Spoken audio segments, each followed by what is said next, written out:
Hi guys, today I'm going to show you a game that is, well, I don't know. I can't really say if it's good or bad. Well, probably bad. Well, what game am I going to show you? The game I'm going to show you is Spongebob Squarepants Revenge of the Flying Dutchman on the Game Boy Advance. This game has its ups and downs, but what exactly are its ups and downs? Well, in this review, I'm going to show you. So, the game begins when SpongeBob goes to take Gary for a walk. And can you guess what happens? Gary gets away. So, SpongeBob needs to go and save him. Of course, like any other game plot. So when you start the game, first thing you notice is how awkward the jumping is. I mean, when you're running, SpongeBob stops and then he jumps. So, SpongeBob's attack is to use bubbles. Blow bubble a jellyfish. It'll be in the bubble. You can jump on top of it. Seems simple. They pop eventually, so you're going to need to be fast. SpongeBob can use many other bubbles in this game, such as the regular bubble, the bouncing bubble, which will allow, when you blow it, it'll sit still, and you can bounce you to high places. This will not hurt jellyfish, so you need to be careful. The next bubble is the strong bubble. The strong bubble will be able to break blocks like these, and it'll kill jellyfish, but they respawn, of course. So, you're gonna have to be careful. And the last of the bubbles is the float bubbles. These bubbles, when you blow at them, you'll be able to fly to high places. Watch. Blow the bubble, jump on it, and it'll carry you up. Like the bouncing bubble, it will not hurt jellyfish, so you're going to need to pay attention real closely. SpongeBob has many other abilities, such as the ability to crawl, to float by tapping the A button. You need to hold it. It's really sensitive, which is annoying. And to avoid jellyfish, you can hide in walls like these.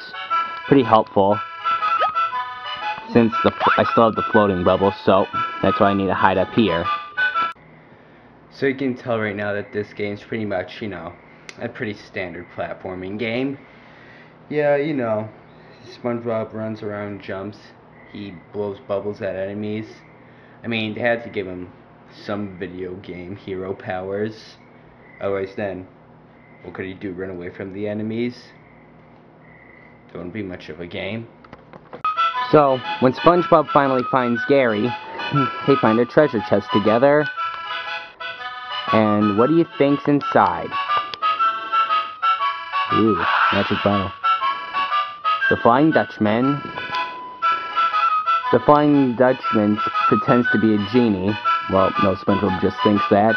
And the Flying Dutchman wants SpongeBob to find his lost treasures. So, SpongeBob decides to help the Flying Dutchman. Quite ironic. I mean, why would he help the Flying Dutchman? Isn't the Flying Dutchman evil? Well, he is SpongeBob. He does tend to be stupid. Like I mentioned at the beginning, the jumping in this game is awkward. So you need a whole day to float, right? Sounds simple enough. Well, you need it while you're jumping. You need to start holding it while you're in the air. You can't just be holding the A button when you jump. I mean, you just fall. See? Pretty weird. Come on, come on, come on, come on, come on.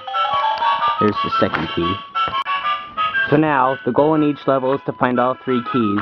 There's a green key, a blue key, and a red key. So, here I am at the end. You need to have all 3 keys to open the treasure chest. At the end of each level is a treasure. Once you collect all the treasures, you'll be able to go to the final world. Let me explain the world map. So after you beat the first level, you can go all around the Bikini Bottom. I was about to say the ocean. Well, like Mega Man, you can pick whatever world you want to go to. And there's a set of levels in them. Seems kind of nice, doesn't it? It's kind of weird how Mr. Krabs' house is in the middle. Might I ask, why is Mr. Krabs' house in the middle? I don't know.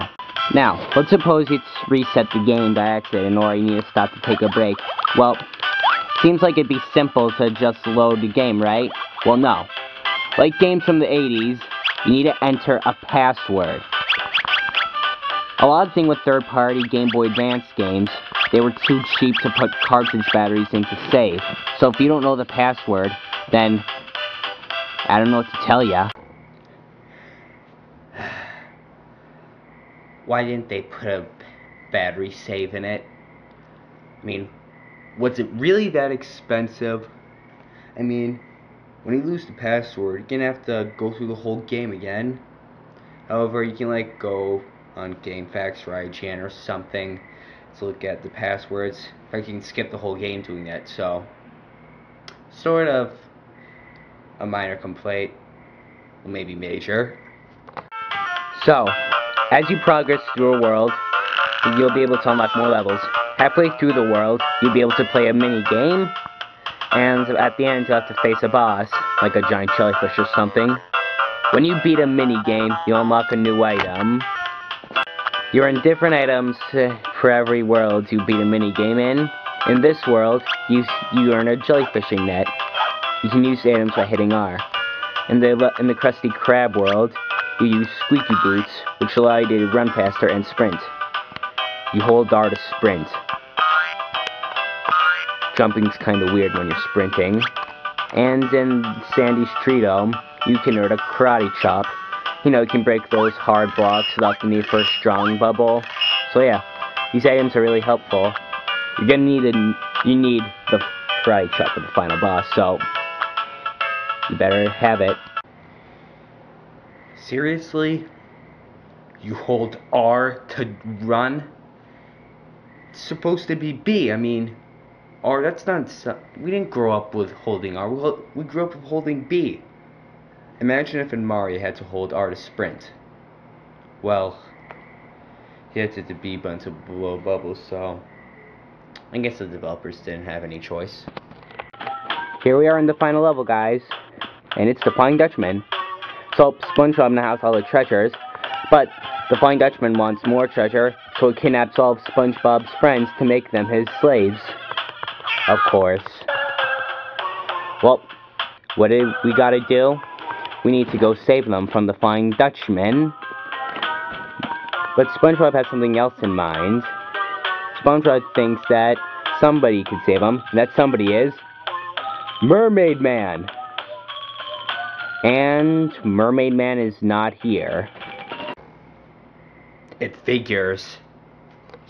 So, this part of the final level is really annoying. You need to jump on these platforms, but if you miss, you fall into that river below, and then you'll be brought back to the beginning of the area.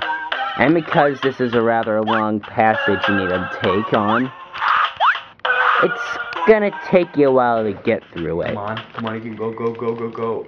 Ugh! This wouldn't be so hard. The stupid jumping wasn't so awkward. Okay, come on. Yeah. Oh, no! Wipe that smirk off your face. Several hours later. Okay, guys, this is it. After suffering through the final level, I finally made it to the final boss. This is it. I'm finally going to be SpongeBob Revenge of the Flying Dutchman. Let's do it!